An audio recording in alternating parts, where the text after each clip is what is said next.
Hello, everyone. Welcome to Free Kiwis. I'm delighted today to have with me Professor Michael Ben-Gad. Michael, you're a professor of economics at City St. George's University, so welcome to the show. Nice to be here. All right, so we kind of met, connected through academic freedom circles, and one of the main reasons I'm having you on the show is to talk a bit about what happened to you recently. So you were the subject of an open letter and a motion in Parliament, so maybe we could start with that. Okay, so my 15 minutes of fame began on the 13th of October of last year. I was coming out of it was the evening I was coming out of an economics lecture. My friend Ian Pace, Professor Ian Pace, he and I are co-conveners of the local branch of Academics for Academic Freedom at City St. George's. He emailed me or WhatsApped me that have I seen what the students were saying about me. And apparently it was on Instagram. So I wrote back no, and I went up to his office, and he'd been alerted by the national head of AFF, Dennis Hayes, that there was this Instagram campaign. Um, and what it essentially said, I mean, I can show you, but you can probably just look it up. I can show you on screen for for the video version.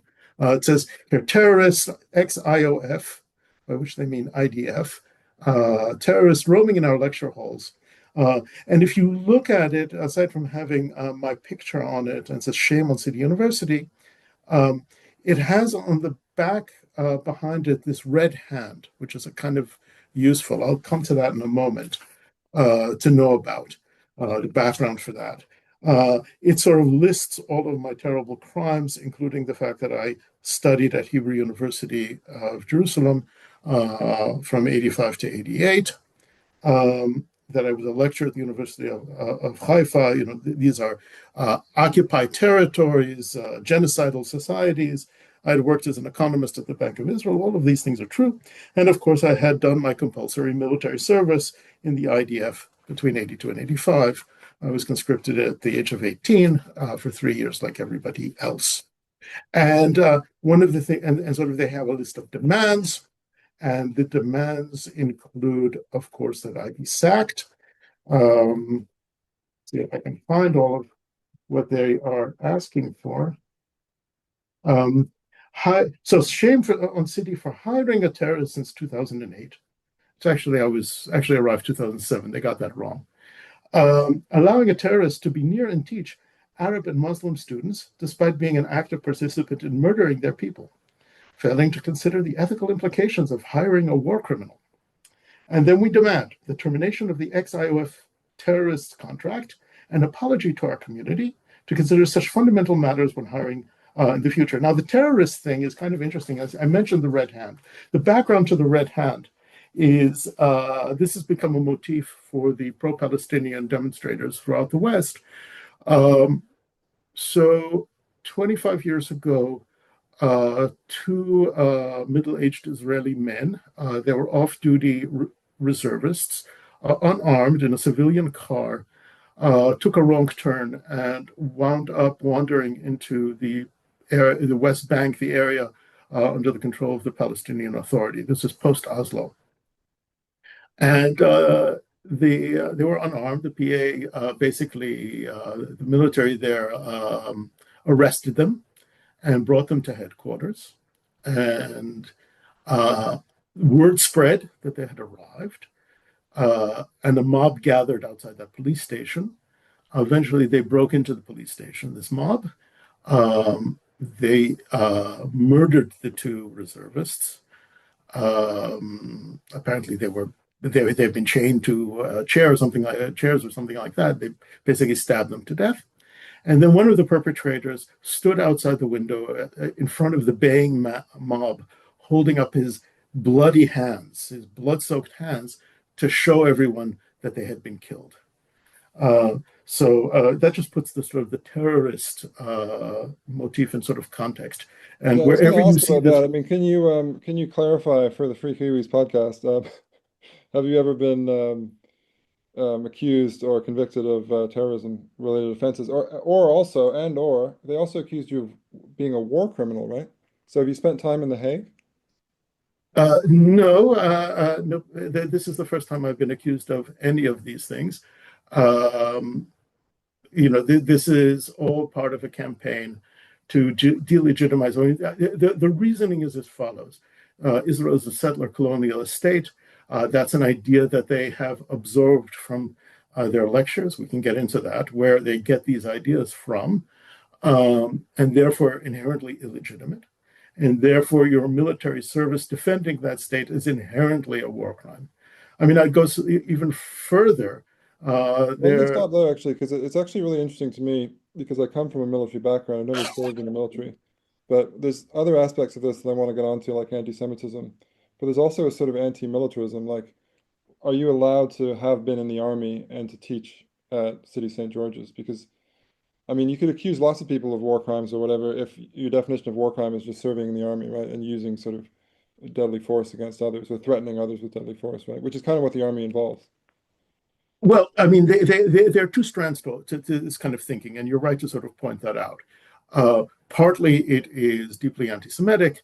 It's the idea that Jews are unique on the planet, that we do not have the right of self-defense in any context.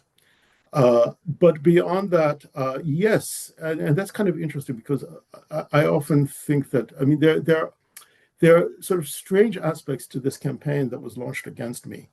Um, and because it's an ongoing thing. You see that every time they do a demonstration demanding my removal, it almost immediately appears on official Iranian television, also on TRT World, which is Turkish television. Yeah, TRT World has been producing very slick propaganda videos highlighting these people who are accusing me of all of these things. And it's the same sort of group. These people are sort of all networked together, who are also demonstrating in front of RAF bases. They are demonstrating in front of King's College because it has a war studies department, and they have connections to the British military. They're connected to the people who broke into one of the RAF bases and sabotaged a plane. And Can I when just you say look at as the well, I mean, I propaganda, have a tiny bit of knowledge of the War Studies Department at KCL, and it's not a militaristic department at all. I mean, it's really sort of the study of conflict, sometimes even from a pacifist direction, right? could be, uh, but I'm sure they do have connections to the British military, much as an economics department presumably would have connections to the central bank. The idea, I mean, the sort of the propaganda is, oh, they are connected to the murderous British military machine, to which I say, since I follow this quite carefully, if only. I mean, I'd be happy to talk about I mean, one of the things that sort of does keep me up at night is the sort of perilous state I mean, my sense is that this country is virtually defenseless at this point, and that's very, very worrying. And they seem to think that that's actually a good thing. Um, Right. and you can ask yourself again the question: well, whose interest is it to try and attack any sort of connection between academia and the people who are meant to defend this country and keep it free? Okay, well, let's go back to, because I said before I want to get on to the possible anti-Semitism. So, I mean, just to be clear, you are okay as an academic and a lecturer with your students writing things about the Israeli state, criticizing the Israeli government, maybe even protesting against the actions of someone like Benjamin Netanyahu? Um, I so I mean I can give you sort of the timeline for all of this. So when Ian showed this to me, my first reaction was, oh well, anybody can put something on Instagram. What do I care? He was actually much more worried and sort of predicted that this would probably expand further, and he proved correct. So much for my forecasting ability as an economist. And so by the end of the week, there was a demonstration in the middle of the central building again, demanding, it was about a dozen or so people, but there were a lot of students gathering around, demanding my removal until they were forced to leave by the police. They refused to listen to the security guard. And the next week, and it was at that point that I actually issued a kind of a public statement. And what I essentially said was, if the objective of today's demonstration was to frighten or intimidate me, frankly, they will have to try a lot harder than printing up a flyer, launching an Instagram campaign, or a small demonstration. I lectured this week as usual while all this was beginning and plan to do so next week as well. I am indeed, as they claim, an IDF veteran, and I plan to act like one. This got me into a lot of hot water with all sorts of people. These modern brown shirts are not going to send me into hiding. And then I mentioned, and this is where it's relevant, I'm a classical liberal. Students have a right to express their opinions, even if personally I find those views abhorrent. Yeah. That even includes the production of inflammatory pamphlets about me. However, they do not have the right to disrupt, harass, threaten, or physically intimidate. And today they crossed a very bright red line. They were disrupting the proper working of the university. And I made it very clear from that point on that I would I would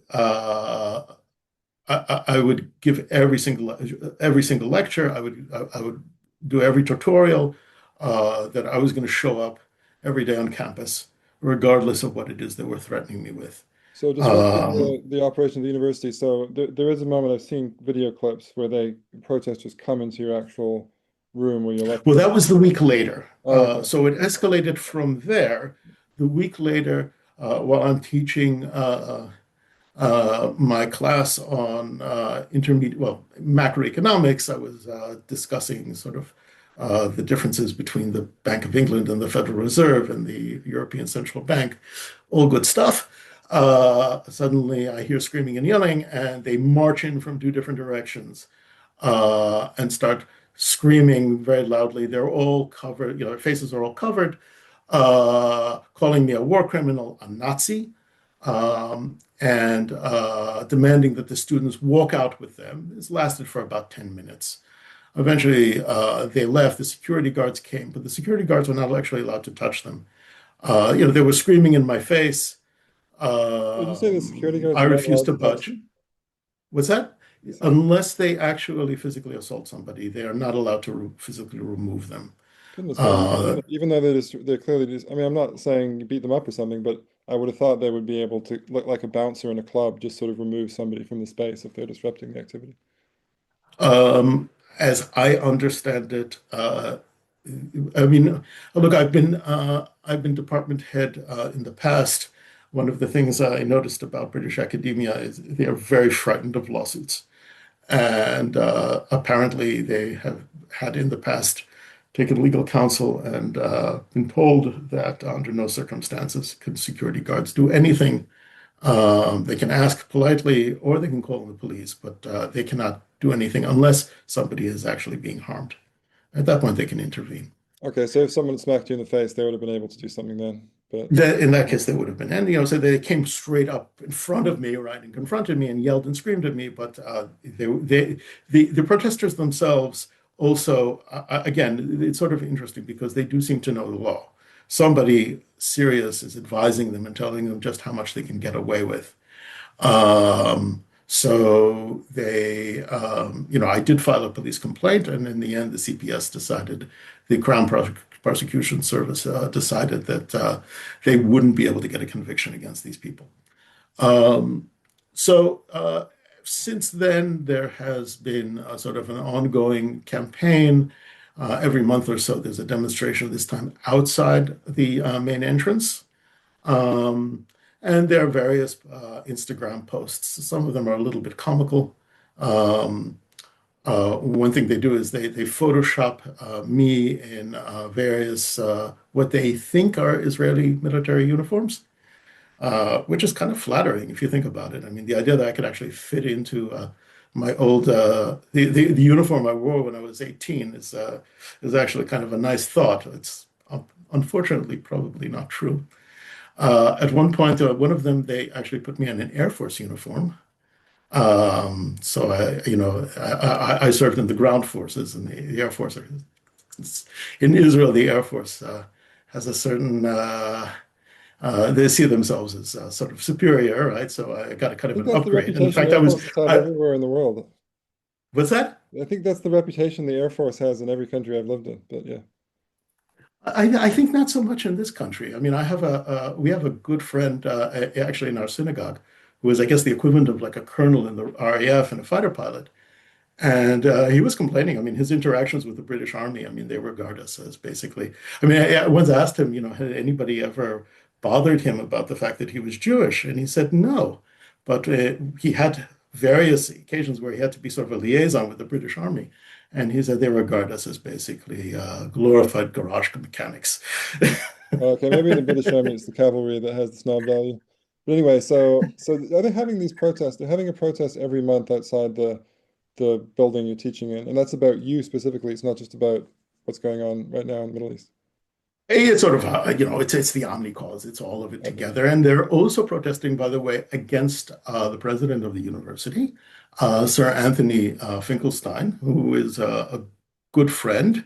He made it very clear that he would back me if I wanted to carry on teaching.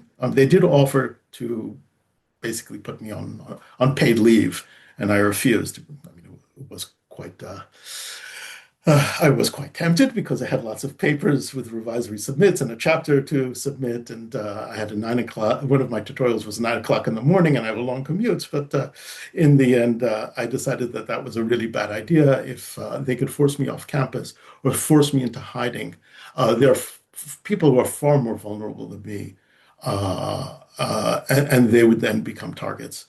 So they're also protesting against him. Now, his alleged crime, aside from, they're having some, I guess, some university money is invested, I guess, with Barclays, which is tied to the defense industry, or all sorts of nonsense. Effectively, the thing that he has no formal ties to. Well, I mean, first of all, he has no formal ties to Israel, but obviously, it's not hard to guess what it is they don't like about him. Um, and furthermore, he's a computer scientist. He was a scientific advisor on national security to His Majesty's government for 10 years. And so again, that's something that is rather than something one should be proud of in their eyes, that's something that one should have to apologize for.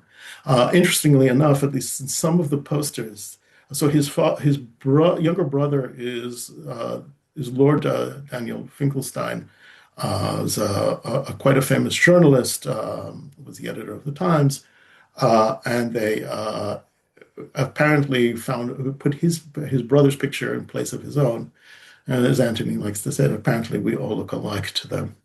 Mm. So that's what these demonstrations are like. That's kind of a Um, serious point. Let's just dive into that a little bit because I mean, so is that really your feeling that, if there was a Jewish faculty member who was sort of on their side politically, do you think they would still sort of be wary of that person, or is oh no, I ideology? mean, I mean, they made it. At one point, they issued a kind of there was a TRT World video where one of these protesters stands in front of the camera and lists all of my crimes and then says that he won't even apologize, right? So at some point they were kind of offering me, when they realized that I wasn't going to back down, they were sort of offering me terms. You can have your life back if you basically renounce who you are and your heritage. So yes, I mean, just as in late 15th century and early 16th century Spain, you could buy a little bit of peace if you were willing to renounce everything. Yeah, there are people who are willing to be fellow travelers, and there have been cases of people doing this. And so at least, I mean, there's a certain amount of divide and conquer. And but if you stand your ground, they're going to carry on coming after you.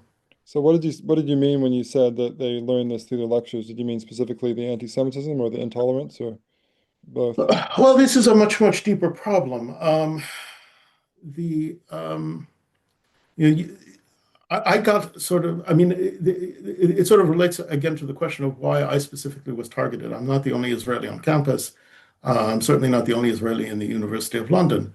Why me? And I don't really, I honestly don't know. I don't have any proof, but it is a fact that I am co-convener with Ian Pace of AFAF. I've been very outspoken about, in particular, the efforts to decolonize the curriculum.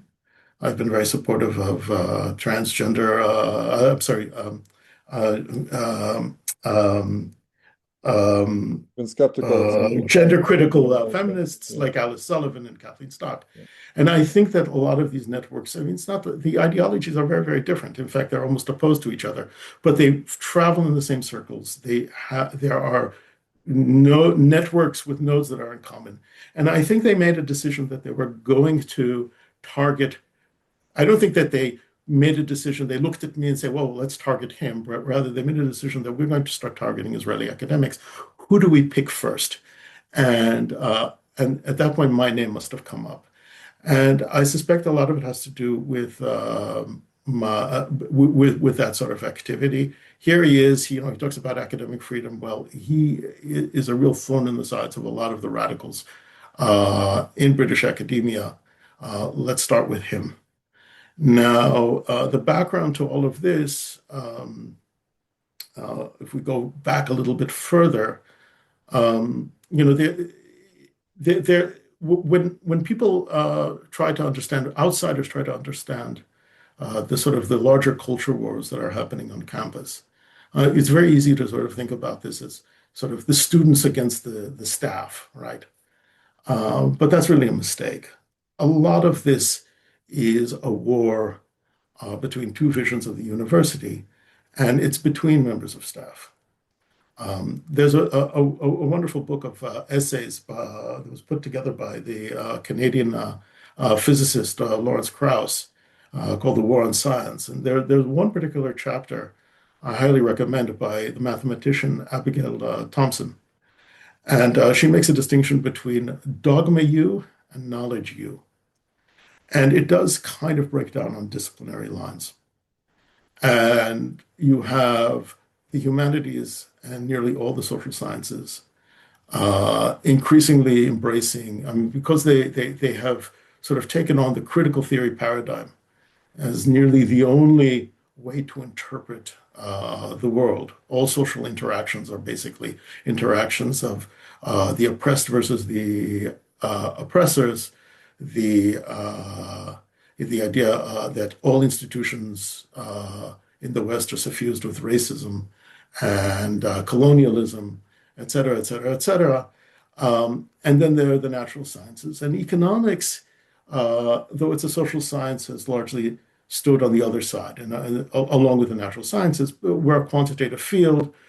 We still believe in positivism, empiricism, and and so this is sort of that's a way of sort of understanding. It's sort of a bid for power, and there are interesting reasons why this has happened.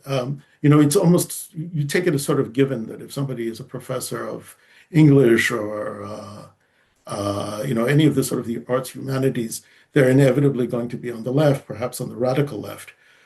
But if you go back just over 60 years ago, that was not the case. If you read, there's a wonderful book published by C.P. Snow, who was a Cambridge chemist, called Two Cultures, where he complained about the way the natural sciences and the people of letters really could not communicate with each other. And in particular, he was kind of concerned that the people of the sort of the arts and humanities didn't understand science and didn't think they needed to. Now, one of the things that sort of people have forgotten is what he was writing about was also that politically, the scientists were generally people of the center left in those days. And the humanists were, in his phrase, reactionary, right? He compared them to the Plantagenets. And it took just about 10 years for that to radically change. Now, the question is why? Partly, you can see the sort of the impact, for example, of The Frankfurt School of Critical Theory, I think that had an enormous impact on the humanities, particularly the work of Herbert Marcuse. For anybody who doesn't know who he is, he was a part of this sort of group of Marxists at the Goethe Institute in Frankfurt. Uh, a lot of them were Jewish, and a lot of them, of course, even if they weren't, they had to flee when the Nazis came to power. They were Marxists who had who were rather impatient with the working class because the working class had not, the revolution had apparently been unsuccessful, uh, uh, that the working class was easily seduced by material goods and prosperity and was failing to fulfill its historical function. And they began to embrace a kind of more broader critique of society, was heavily infused with sort of Freudian psychology. Any event, he spent most Talking of his about career, unlike Horkheimer and Adorno and people like that, right? yes, especially, but Horkheimer and Adorno, the difference is they returned to Germany after the war, or returned to Europe. He stayed behind in the United States, and he had an enormous influence on the campus radicals during the 1960s. Um, and the so you had this sort of change. Now the question is, why does this happen? I think a lot of it has to do with there was a deep frustration, I think, in the humanities in particular, the sense that they were losing ground to the scientists. When you think back to previous generations, and again, it does relate to military questions. Uh, Scientists in the past had very little to say had very little to contribute to things that were related to the military. I mean, uh, horses were a well-established technology, horses, swords, whatever it is. Starting in around the First Well, World we have some War. stories about Archimedes, but they might not all be true. But that's an exception. You're largely right.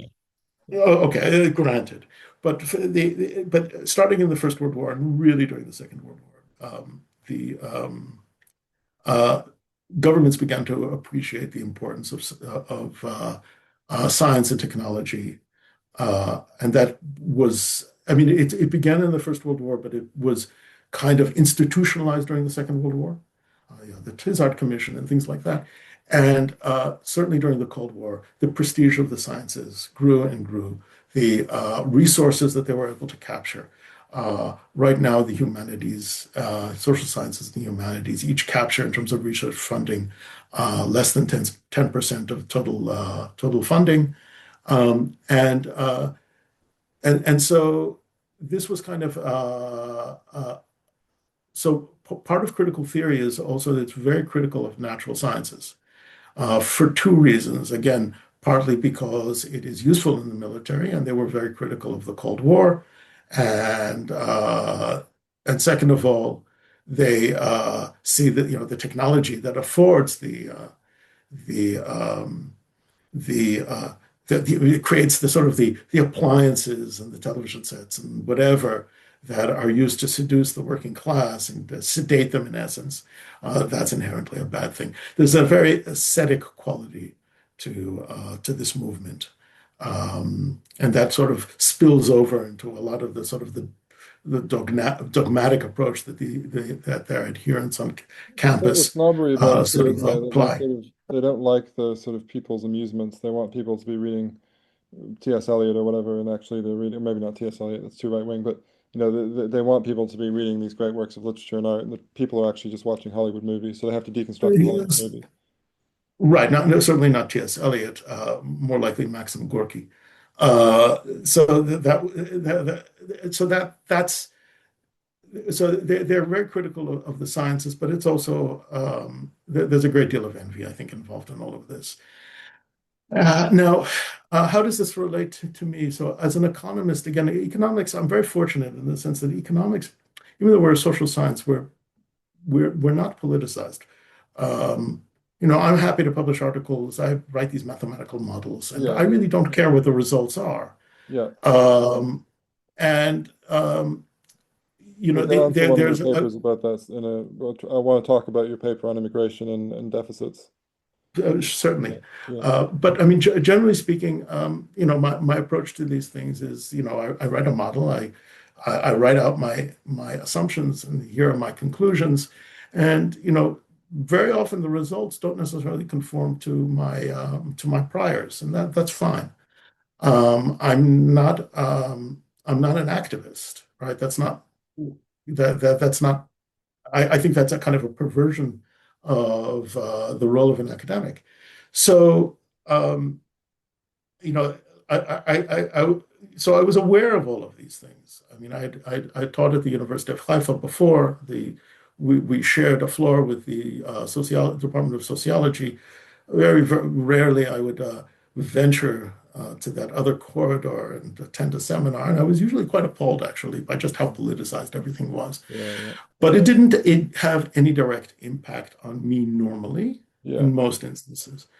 That's what I thought you So were going to say before when you said the humanists all started being left wing rather than right wing. I thought you were going to say the humanists became politicized because that seems to be the real effect, right? That they want more influence on society.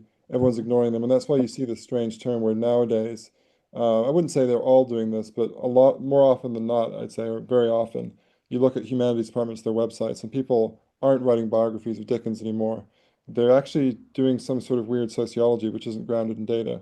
Right? It used to be the case, if you go back 10 or 20 years, well, 30 or 40 years, they were doing kind of bad linguistics, right? They were talking about Saussure and stuff in English departments. And then they started doing bad philosophy. And now I think that they've moved on to this bad sociology phase. But all oh of them no, seem to be I doing certainly attempts agree. to gain influence.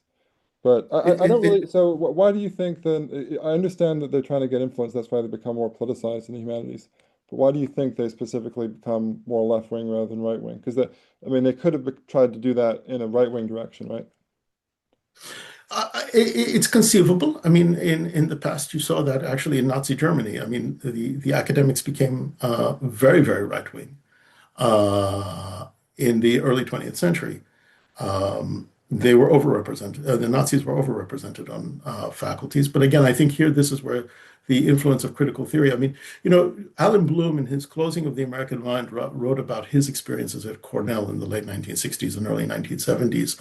Now, he actually kind of he mentions the critical theorists, in particular Marcuse, but he's actually very reluctant to blame them because he says, well, in the end, these kind of ideologies and everything, they are so anti-Western and anti the Western canon. And after all, these people are themselves very highly cultured. They are familiar with all of these things. We need to look somewhere else. And he winds up blaming academics um, for misreading Nietzsche. They became enamored of Nietzsche's work, but they misinterpreted it, and the sort of nihilism that they sort of and what they developed was kind of a nihilist sort of dogma that justified their behavior. But again, I'm not so sure that the Marcuse strain isn't more important. I mean, Marcuse himself writes very, very in Repressive Tolerance. He writes very explicitly about how we should not be giving equal protections to both sides of an argument. That there's the peace side and the war side, and it is absolutely necessary to repress the side that is the side of evil, and that becomes an argument against pretty much any form of academic freedom. Now, there had been various, I mean, within the university, there have been various movements to try to decolonize the curriculum over the years. I've been confronted by this um, and told that I needed to do all sorts of things along those lines. Uh, my response usually was, well, economics was basically invented by 18th century Scots. And since the Scots are the perhaps the second victims of English imperialism after the Welsh, I'm good, right? Economics is effectively by that, but using that argument, uh, economics is in essence decolonized. And I was able to get away with this sort of thing for a long time. What happened, what changed, is the George Floyd episode in 2020. Of course, it coincided with COVID and the COVID and all the craziness around that. But it very quickly migrated across the ocean. And by the end of 2020, there was an effort to impose mandatory decolonization. And in particular, there were two things that really incensed me. One was that every assessment had to have at least one question devoted to questions of social justice and racism and things like that. So it was a direct interference in what we teach and how we teach it. And some of it is just completely absurd. I mean, how do you teach time series econometrics with that as part of the curriculum? I mean, And how do you I teach suppose ancient history from a Maori or Pacifica perspective? I mean, I was asked to do that, so I don't really follow yes. that. I think that the answer that they would probably supply is, well, if you can't, then perhaps the subject shouldn't be taught in the first place, right? That may also be the ulterior motive It's just here. insane. I mean, it's not saying anything bad about Maori or Polynesian people to say that, they didn't reach sort of scientific advancement or maturity until later than other people. I mean, I don't dislike them for that. I think badly of people in the modern day who have Maori ancestry, many of whom are highly educated. But it just is the fact that they didn't do a lot of classical scholarship. What would be And classical I scholarship can is still valuable, right? look, the argument that they make. So, I mean, the second thing they asked, I'll come to that in a moment, but the second thing they insisted, which was even more inflammatory, is that every reading list had to have at least 20% what they refer to as global racialized majority. I mean, basically non-white people. So I sent around an email, made it very clear that I would not interrogate the ancestry of someone before I decided whether they belonged on a reading list or not. And I spent several months trying through various channels to get all of this stopped. Because at the time, my main concern was that this would leak to the press and it would be just so embarrassing for the institution. I have a lot of, I have a chair, I was a head of a department, I've served on Senate. I feel that I've done quite a bit to help build up the institution, and I don't want it suddenly exposed to this kind of the inevitable ridicule that would come from this kind of if this part of sort of policy um, were publicized. In the end, I had a sort of a confrontation at a sort of internal public forum of academics at the university, and the president, who was relatively new, uh, accepted that this was a grave violation of the University of London's rules on academic freedom, and it was turned into a guideline rather than a mandate. So are you talking But from about that Andy point, Finkelstein? Or are you talking about the president of the whole of the university? I'm talking about Anthony Finkelstein. Oh, okay. This was he had joined not too long before, and this was his. So in effect, the pressure was off. I mean, a lot of people had written to me prior to that, asking for advice, what to do, complaining, saying, I don't know how to do this. I don't know what it is they want from me. This is all very strange. Most of the members of my department come from outside the UK, a lot of them from outside Europe. This is really, really odd. They don't understand exactly what it is they want from them. And afterwards, a lot of people wrote to me to thank me for my intervention. But of course, people were not willing, were frightened. Were frightened. I mean, I was reasonably convinced that I might lose my job as a result of this. Now, I mean, the argument about what you said about the Maoris and all the rest, I mean, the argument that they make is that since we have a lot of people from non-European cultures, the argument is that we have people of non-European descent, not the same thing, on campus, these students, and that they either cannot cope with the material that is so blatantly Eurocentric, or that it is somehow an assault on their personhood or their mental health if they are forced to read a bunch of white authors. To which I say, first of all, we're actually not talking about people from non-European countries. We're talking about British people, people who were born here, born usually in the capital city. Uh, they, in some cases, already third generation. Their grandparents immigrated here. They've been, and the idea that that a European culture is somehow something that is foreign to them is, I think, quite insulting.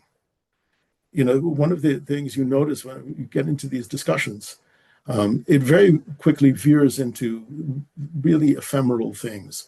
The whole idea of decolonizing this, decolonizing that, it's also an assault on positivism and empiricism, as well as just rationality and the Enlightenment. And so it very very quickly veers into a kind of racial essentialism. And there's the famous horseshoe theory, and some of it starts to sound awfully like extreme right wing Yeah, that's right. viewpoints, where Yeah. somehow a culture is embedded in one's genes. Yeah, one of the So things that struck me about it in New Zealand was that they were always saying to us, Polynesians have this fundamentally different culture, and they presented as this kind of utopia where everyone was genderqueer and it was all like radically left wing, radically progressive. The progressivism of 2026 was apparently the norm in Polynesian history. But then, if you actually look at these people and talk to them, um, often they're sort of Methodist Christians or something. They're often quite conservative because, especially, well, Maori, but also especially Pacific people are more Christian than the average New Zealander nowadays. So, look, I often enjoy coming to open days, and on Saturday, you get to meet the parents of the students who are applying. And they are indeed very conservative. I mean, they're sending their young people, certainly to my department, with the hope of that this experience will transform them into basically middle class Brits. I mean, that's the point. That's as far as they're concerned. They're certainly not sending them to the university to have their consciousness raised or to become revolutionaries or jihadists or anything of the sort, right? They want them to get jobs, let's say, in the financial industry, and maybe move away to some leafy suburb. That's the goal. They're very aspirational, and furthermore, I mean, when you actually do meet people who are coming to the university, particularly, let's say, PhD students from outside Europe, if you're a PhD, if you're somebody coming from Nigeria or Tanzania to pursue a PhD in economics, the last thing you want is to have somebody tell you about how everything in the world is screwy because of colonization and structural racism, and we're going to present you with all of this wonderful indigenous knowledge. That's not what you're here for. You come from a relatively poor society. Your hope is to take this knowledge, either stay here because your your your your opportunities will be greater here in the West, or if you do go back, take back the knowledge that you acquire and go work in a central bank, and have a probably a very nice career, and second, maybe do some good, right? If you have some, you can bring this professional experience in order to help determine, let's say, monetary policy or design a tax system or whatever it is that helps to make the country a little more stable and prosperous, right? That's what they're coming here for. Um, so the sort of the idea that we're kind of ruining them is ridiculous. It's certainly not what they think. So there's a lot of this is very presumptuous. Again, I say it's irrational. To some degree, one could say that this program is bringing universities back to their roots as religious seminaries, right? Except the religion is now very different.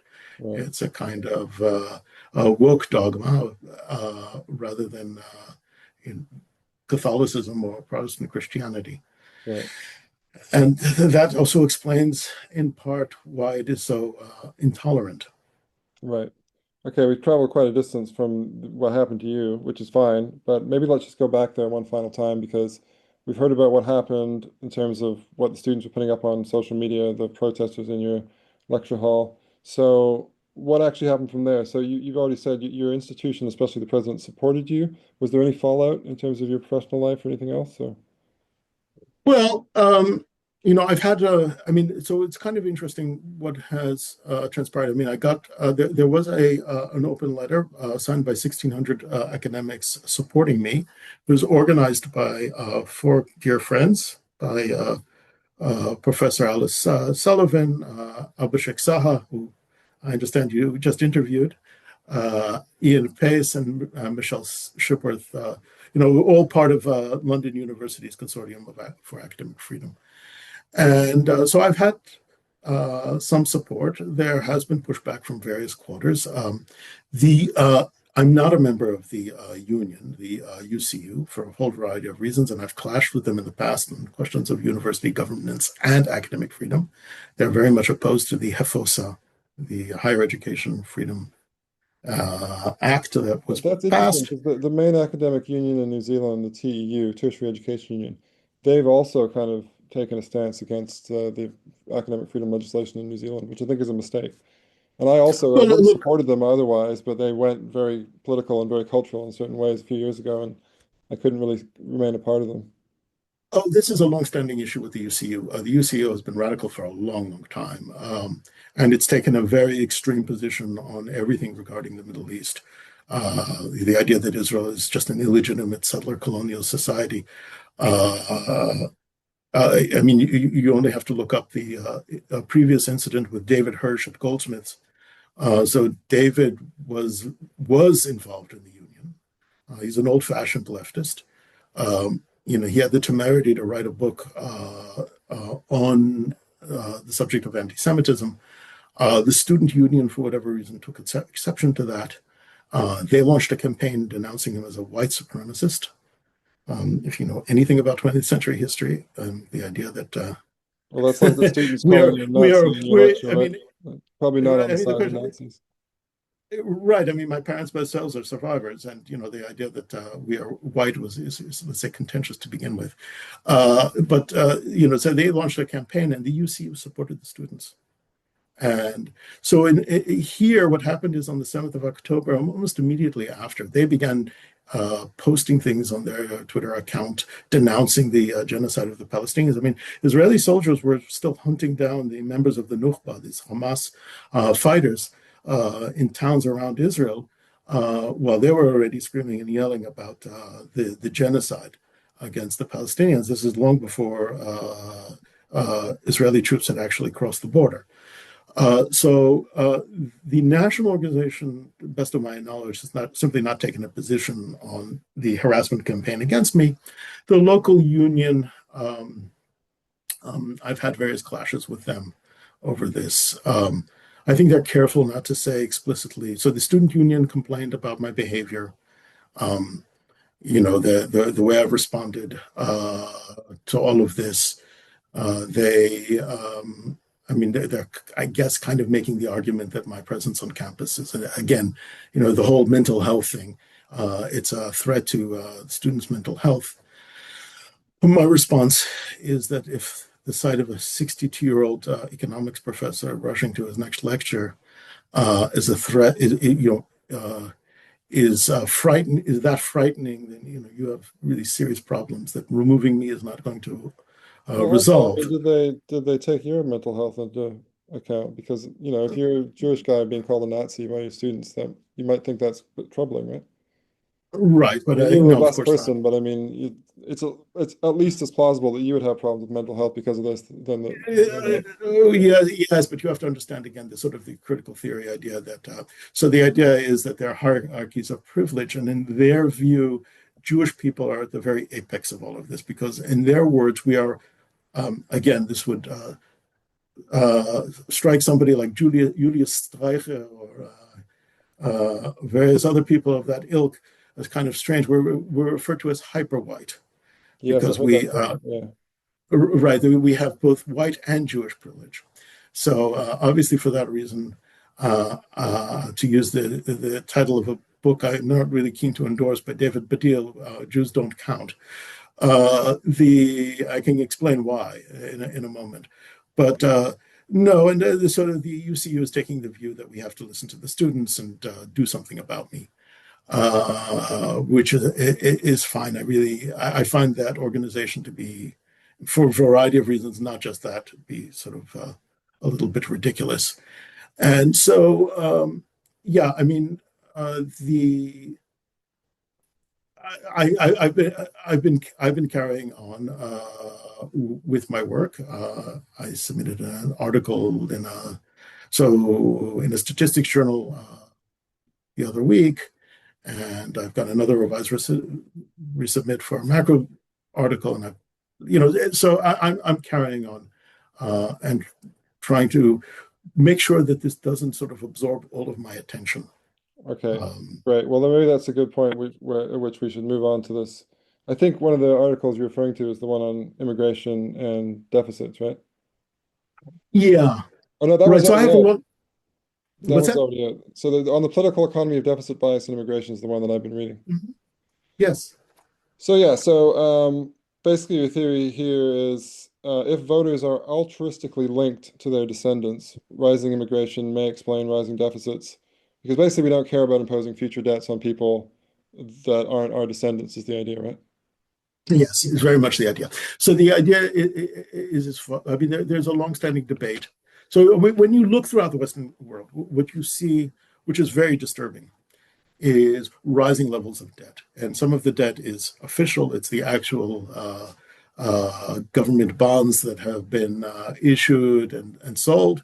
But there's also an implicit debt in terms of government pensions and things like that. And it's terrifying. This is unprecedented in history that you have governments regularly running deficits. Normally, the way things work is you run very high deficits during crises of wartime, and then you pay them down gradually when things are calmer. And what we see is just this endless ratcheting up of debt. And I was trying to find a sort of a positive explanation for why this is being done. Why is this being tolerated? Now, there are various explanations one can offer that today's population is just more selfish and short-sighted than previous populations were, and so they're willing to vote for politicians who promise them goodies and nobody's willing to stop it. I mean, you have to explain not just why it's happening now, Yeah. but why we didn't observe it in the past. Right. Economists generally are very. I mean, this is sort of relates a little bit to the culture of economics. We don't like those kinds of explanations that have to do with shifting tastes, right? Yeah, We because tend it to just look seems for kind of arbitrary, right? incentives. You need an explanation for that then. Yeah. Yeah, I mean, so I mean, we try to avoid that. We try to find sort of objective reasons why people are incentivized to behave differently. And what is different about today's world is that nearly all population growth is through the channel of immigration. Now, when immigrants arrive in a country, In the they developed world. inherit, what's that? In the developed world, you mean? In the developed world, they inherit the bridges, they inherit the schools, they inherit, a portion of all of the infrastructure, all the good things that has been paid for by somebody else. They also inherit a certain portion of the debt, right? They and their descendants will also have to finance all of this previous spending to the extent that it hasn't been funded previously by taxation. So the question then is, does this not become an incentive to run up the debt? If you anticipate that there'll be more and more immigrants coming in, what you will do is lower your own taxes and raise benefits, particularly for the elderly, and maybe skimp a little bit on infrastructure spending. So you see a lot more social spending, much higher pension spending, less spending on infrastructure and other things like that. And when the bill comes due, yes, to the extent that you have any descendants at all, they will have to share the burden with the incoming immigrants or the immigrants who have arrived in the meantime. Right. So And that you're becomes already the making kind incentive of a to. controversial assumption there, right? Which is that we're not limitlessly altruistic. Because, someone might say, well, who cares? I mean, they're people too. So, people should just care about anyone coming from anywhere else in the world, right? So why do we care? Why not care equal? Do we care equally about somebody who comes from pick a country, Bolivia. Myanmar, Yeah. right? And the people who actually stay put in Myanmar. Generally, when we leave bequests, we leave bequests to our own children. We don't leave it to everybody's children. Yeah. So I think it's a reasonable assumption to say that people are altruistic, but they're largely altruistic toward their own families. So is this And that's quite I haven't gotten to the end of the paper, so I was actually wondering, is this a story about sort of genetic relatedness? Because you use the slightly looser phrase altruistically linked, or is it a story, a slightly broader story about the people that we kind of identify with? Like, are people in Israel thinking, I want to leave my money to people who are ethnically like me or religiously like me? Are people in Britain thinking, I want to leave it to sort of proper Brits? Or is it more this narrow sort of family focus?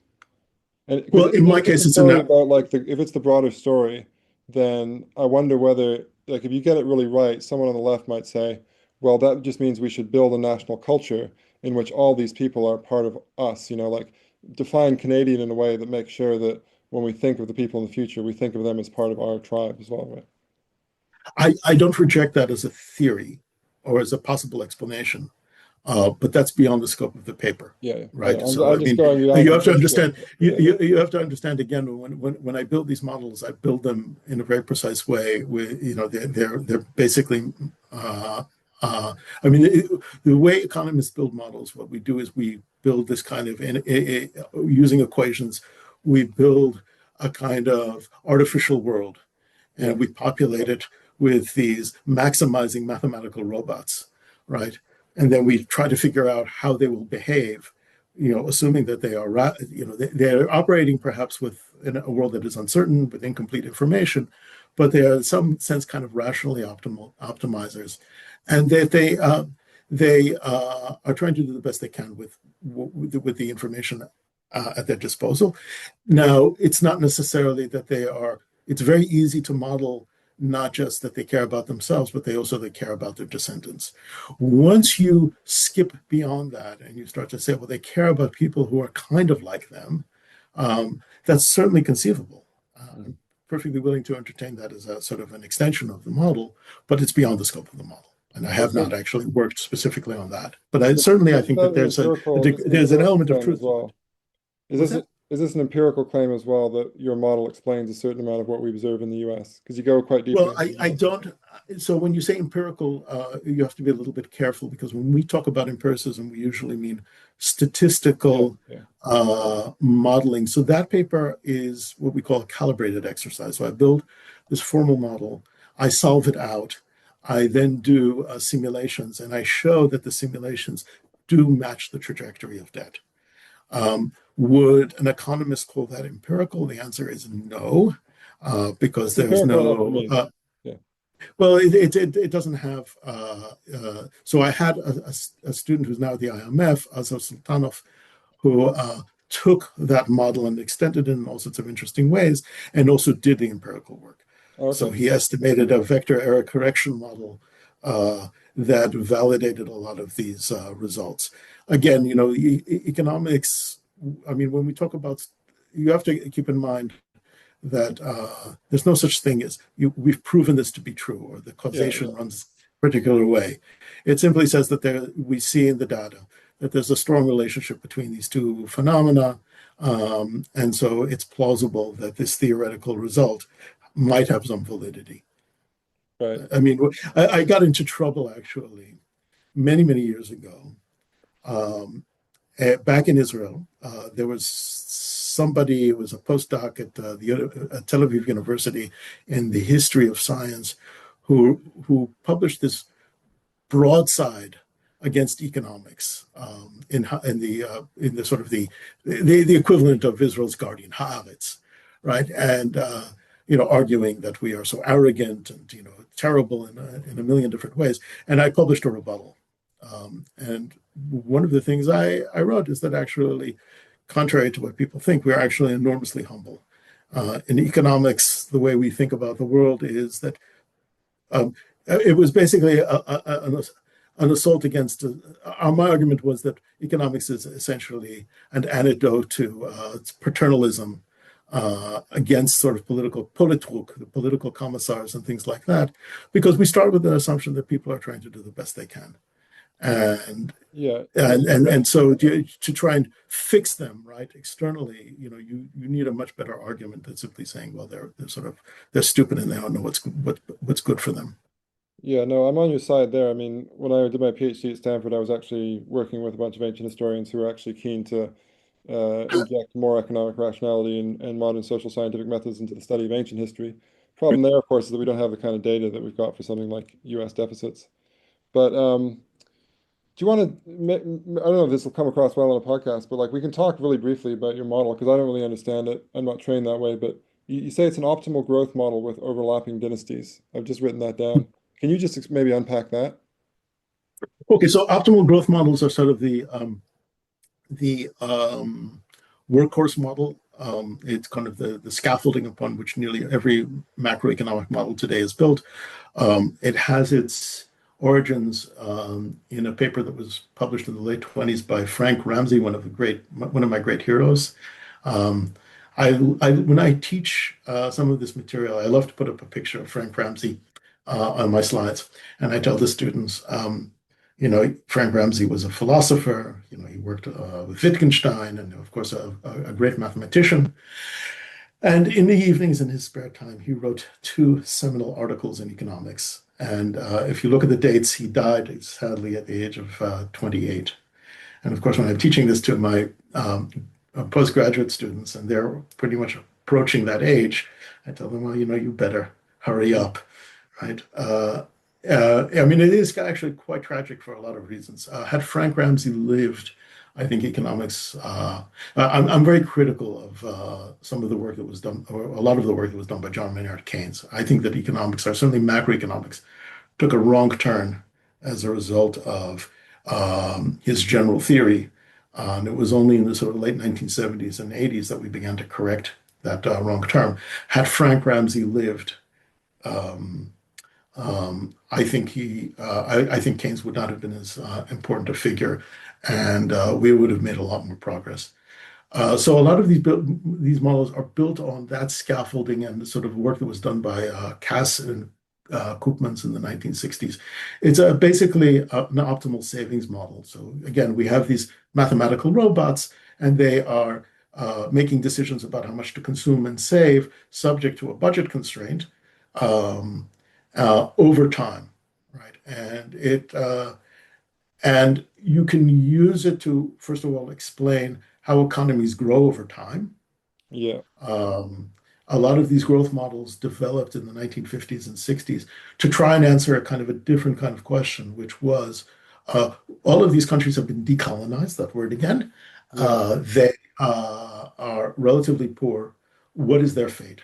How will they develop over time? And the answer actually was quite optimistic, which was that because the marginal product of capital, every extra machine for them produces a lot more goods because they are relatively capital poor. Hmm. They would grow very rapidly, at least initially. Now, these models were then in the late 1970s, particularly in the early 1980s, were then repurposed and became the sort of the after the sort of the Keynesian consensus collapsed, they became the sort of the workhorse models upon which we've built a whole very, very elaborate kind of models that are used by central banks and things like that Can I just to ask, you understand the talked about you're economy. looking at it through time, and so I noticed your integration. There's actually the infinity side, so strictly it goes forever, right? This model, all these. Well, yes, okay, so I should explain that. So most economic models assume that people, I mean, so it's literally a dynasty. In other words, I care about myself, but I also care about my descendants. So when I'm making decisions about how much to consume or save, I'm also taking into account their utility, and my children will be taken into account the utility of their children, and on it goes. Now, there are models that don't assume that, that assume that at some point, they refer to them as overlapping generations models, where at some you cap T, you die, right? And you're replaced by some other generation with whom you have no connection. So that's a kind of a model where every new generation is a bit like an immigrant, right? You have no connection to your predecessors, wherein the dynasty models, which are sort of the more common assumption, uh, pretty much all population growth is natural population growth.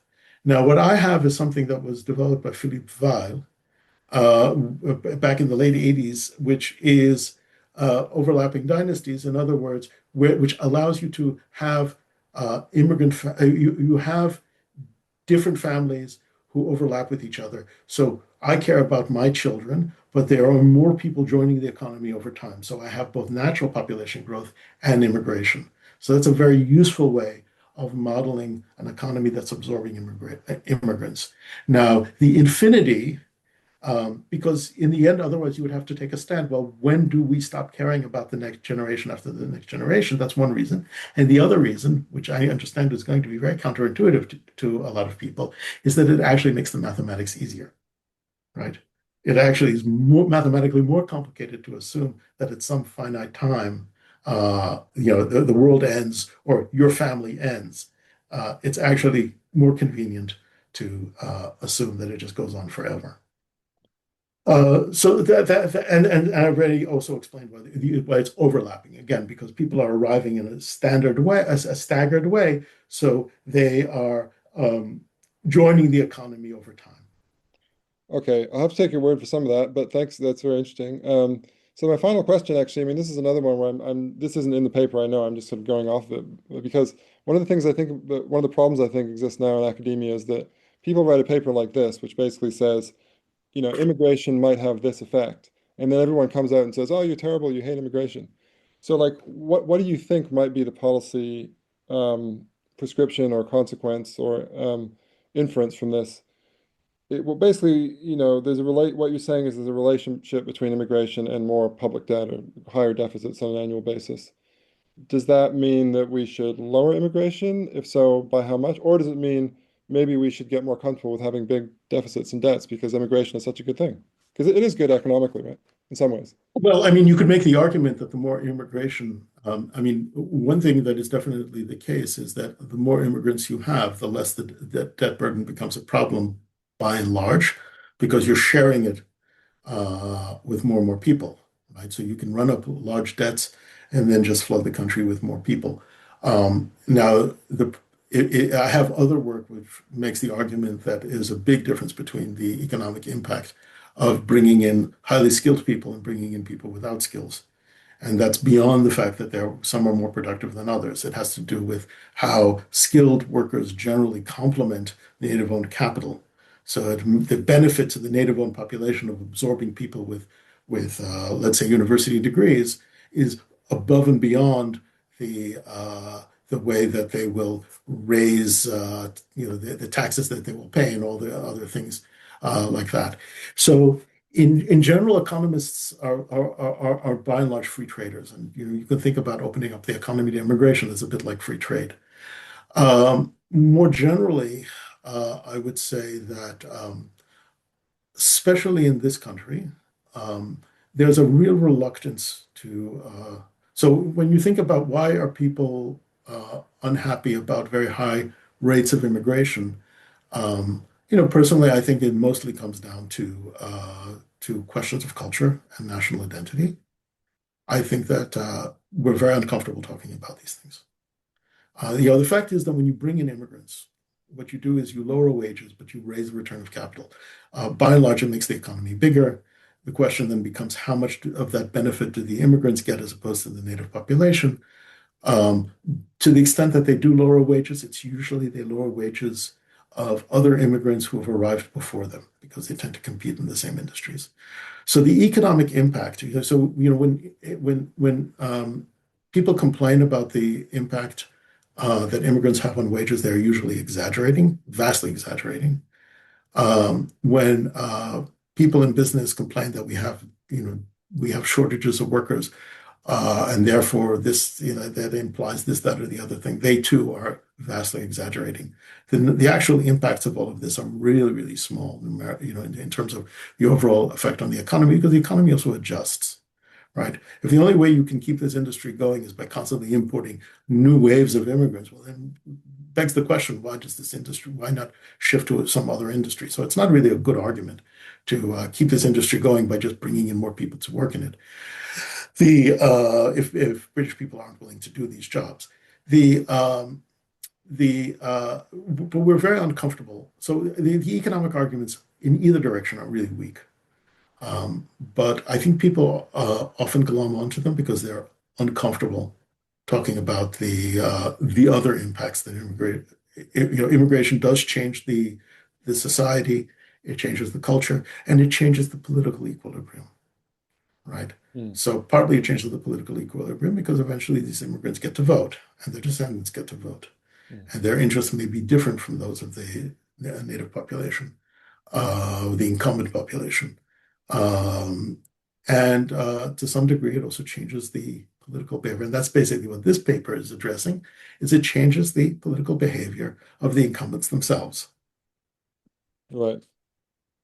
Okay, great. I mean, so that paper is already out. The other, you actually talked about the other paper I was going to ask you about before, but I'll just say the title: "The Two Cultures: The Political Economy of Wokeness and Social Justice Activism in UK Higher Education." That's coming out in an edited volume, is it? It's coming out in a volume through the Institute for Economic Affairs. That's Okay. another one of my Yeah. many sins is that I Yeah. have contributed to a blog for the Institute for Economic Affairs, and I'm sort of I don't I mean I sit on the board of Economic Affairs, which is their academic journal. Um, so the editorial board. So yeah, The, this is going to be one of the published sometime this year. that's probably the worst thing in academia, right? To be a neoliberal. So you're one of those as well.